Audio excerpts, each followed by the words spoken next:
So here's the first half of 2023. So this is my flip through. This little flip out with the birthdays and the glance. My words for the year, as well as year ahead.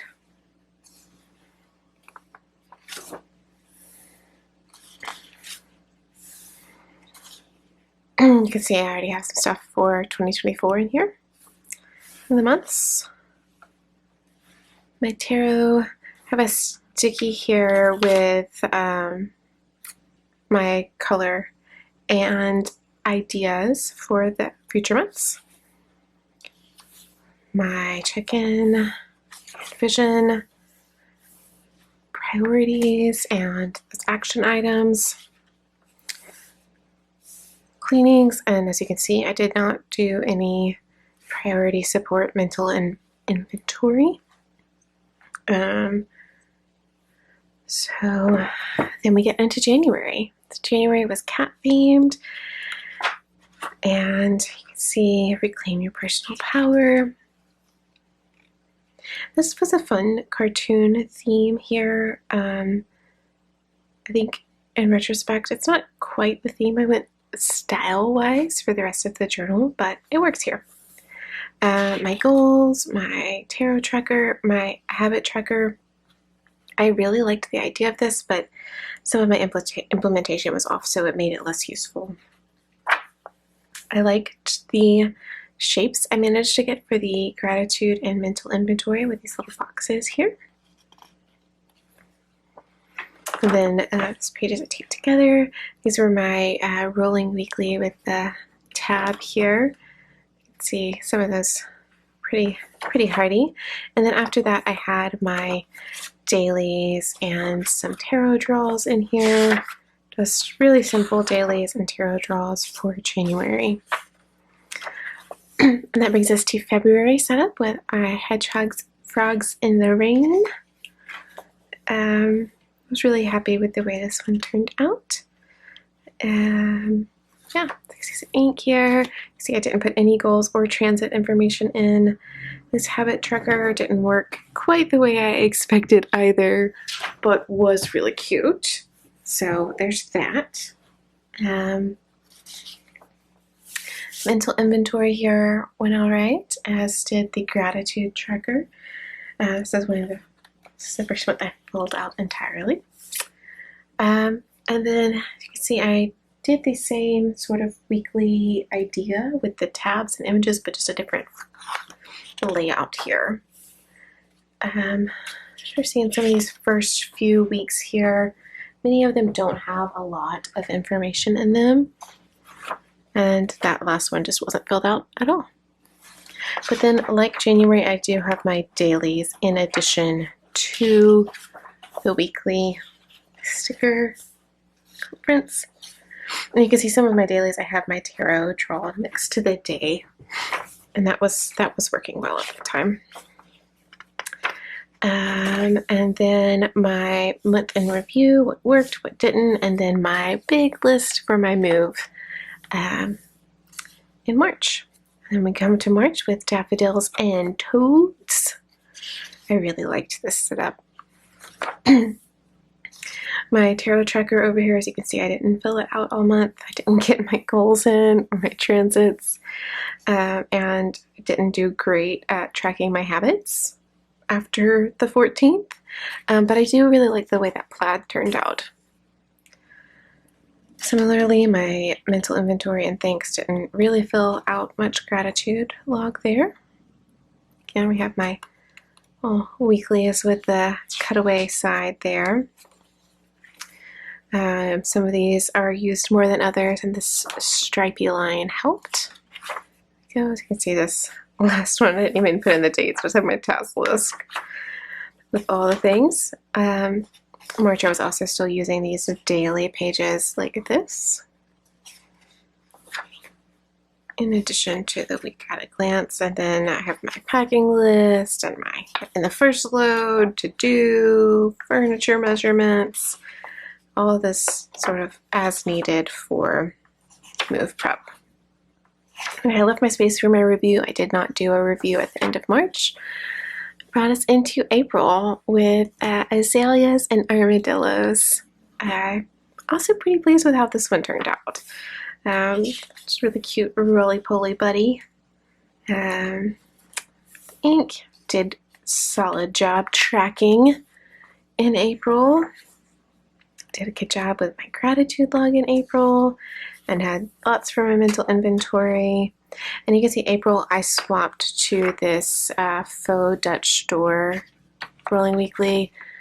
And I actually stay with this for the rest of the year and just sometimes in the corner or the bottom right over there keep a little image. There's one over here you can see. I tried to flip it around. So this started working well for me so that I could have kind of like a week at a glance type situation like this, but also have the dailies in with the weeklies. April, such pink. A tiny bit of an April review. I didn't finish it, but I had what was working and what wasn't. That brings us to May with the owl and the magnolia.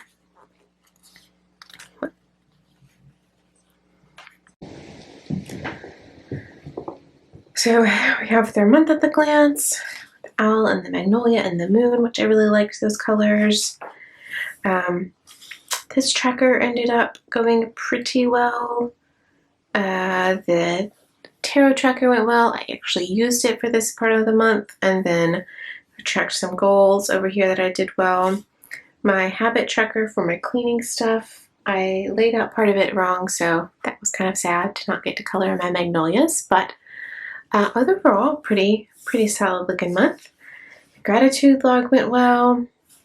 Mental inventory, got some stuff out of my brain on paper and some stuff knocked out. And as you can see here, I continued with my rolling weekly faux Dutch door situation. And you know, if you watch my videos, you know that I go back and forth on these.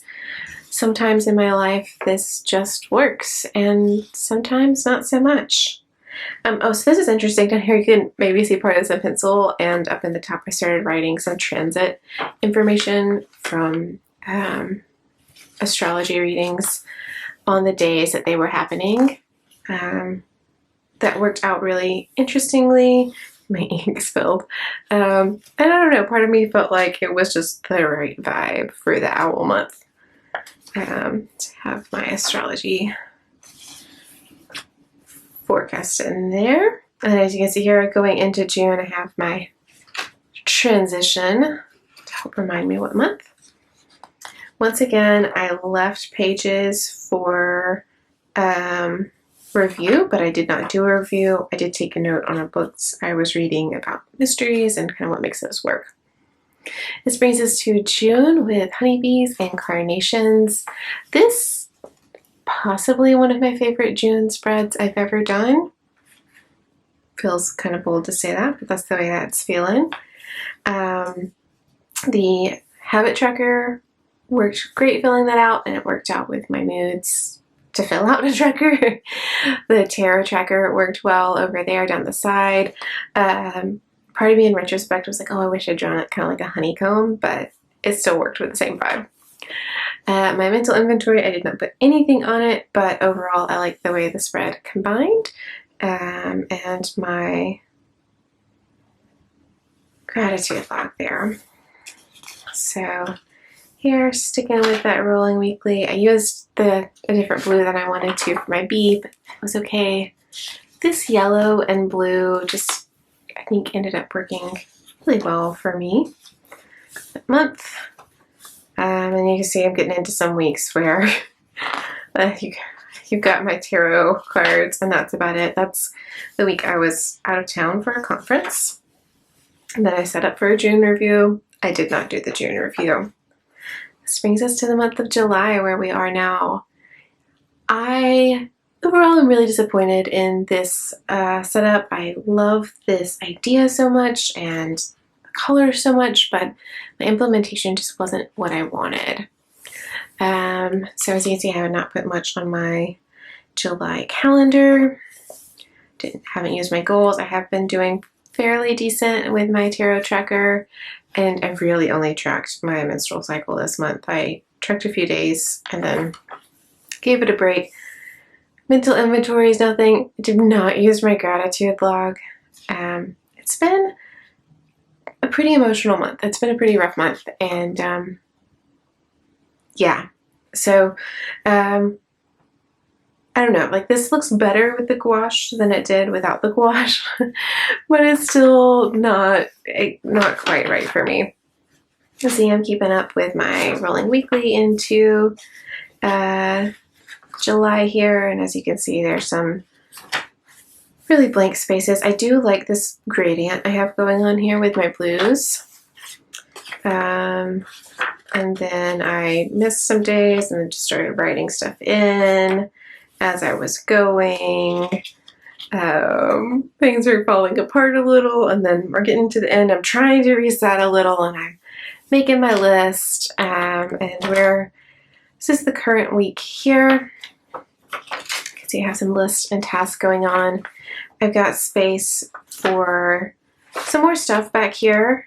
As you can see, before I hit my scratch pages, I got a few more pages. I can get in some stuff. Maybe a review of the journal. Maybe I'll make some scratch notes. And then back here we have my pen test and theme test pages. So this is me trying to work out how I was going to do the coloring for the morning glories and then the combinations. Sketching for a move, trying to figure out where to put things. Just trying these distress inks. And then my frogs and daffodils and color swatches. My hedgehog color swatches. Working out kind of what I wanted to track. This is from one day where I went out and just tried to eavesdrop on people and stole sentences that I liked and crazy sayings and just listening to dialogue. Yeah. So these guys were talking about a retreat they'd gone on, and I don't know, surreal moment to capture some of these.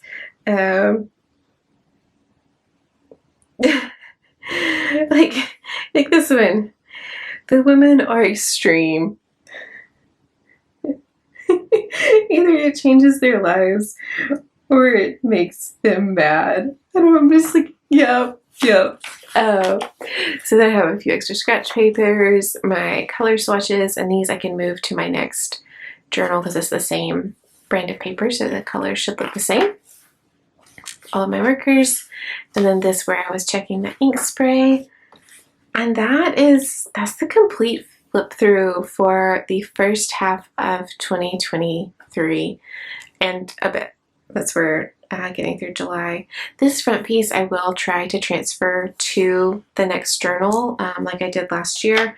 I feel like that just makes a lot of sense for my brain to have this only done once and copied over. So I hope that was interesting to see all of these with some ink on them. I look forward to continuing in 2023 with you. Blessed be.